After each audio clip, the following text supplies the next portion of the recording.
Recently IELTS এক্সামে speaking test সম্পর্কে বেশ কিছু ছোট, ছোট কমপ্লেইন পাওয়া যাচ্ছে। তার মধ্যে একটা কমপ্লেইন হচ্ছে আমি কথা বলার সময় ক্যান্ডিডেট কথা বলার সময় এক্সামিনার হয়তো কিছু খাচ্ছিল অথবা এক্সামিনার টায়ার্ড ছিল, হালকা ন্যাপ নিচ্ছিল বা ঝিমাচ্ছিল টাইপের মনে হচ্ছে। সো এরকম কারণে যদি আপনার পারফরম্যান্স ড্রপ করে থাকে অথবা অন্য কোনো টেকনিক্যাল ইস্যুর কারণে কম্পিউটার ডেলিভার্ড বা ভিডিও কল স্পিকিং টেস্টের ক্ষেত্রে আপনি স্ক্রিন দেখতে পাচ্ছিলেন না অথবা আপনি ২ মিনিট কথা শেষ করার আগেই এক্সামিনার আপনার কিউ কার্ড বা পার্ট 2 টপিক সরিয়ে ফেলেছে বা আপনার কাছ থেকে নিয়ে নিয়েছে ফেস টু ফেস এক্সামের ক্ষেত্রে।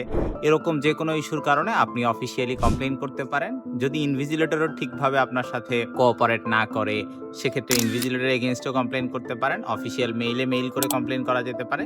অথবা আপনি চাইলে ওখানে একটা ইনভিজিলেটর কাছে কমপ্লেইন ফর্ম থাকে, সেটাও আপনি ফিল আপ করে কমপ্লেইন করতে পারেন।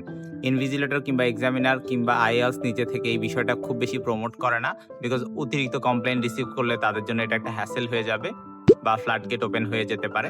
সো আপনারা যেটা মনে করবেন যে যদি আপনার কাছে মনে হয় যে কোনো একটা সিচুয়েশন এক্সামের সময় কমপ্লেইন করার মতো এবং এর কারণে আপনার পারফরম্যান্স ড্রপ করেছে, তাহলে আপনি অফিসিয়াল কমপ্লেইন করতে পারেন এবং এই অফিসিয়াল কমপ্লেইন করার জন্য কমপ্লেইন ফর্ম অথবা ইমেইলে আপনি করে দিতে পারেন।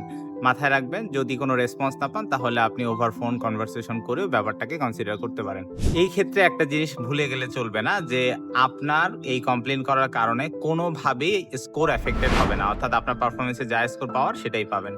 বরং যদি আপনার কমপ্লেইনের কারণে মনে হয় যে কমপ্লেইনটা ভ্যালিড এবং এর কারণে আপনার স্কোর ড্রপ করেছে, সেক্ষেত্রে আপনাকে হয়তো ওই পার্টিকুলার মডিউল, স্পিকিং হলে শুধু স্পিকিং মডিউল অথবা অন্য কোনো মডিউলের যদি কোনো সমস্যা হয়, লিসনিং এর ট্র্যাকে সমস্যা হয়, অনেক সময় লিসনিং এর অডিও ট্র্যাক সামহাউ ওয়্যারলেস হওয়ার কারণে কখনো, কখনো শোনা যায় না। সো এরকম অনেক সমস্যা হতে পারে।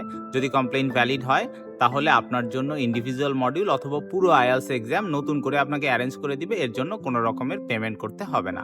সেক্ষেত্রে আপনি সেই এক্সামটার ডেটও নিজের মতো করে সিলেক্ট করতে পারবেন।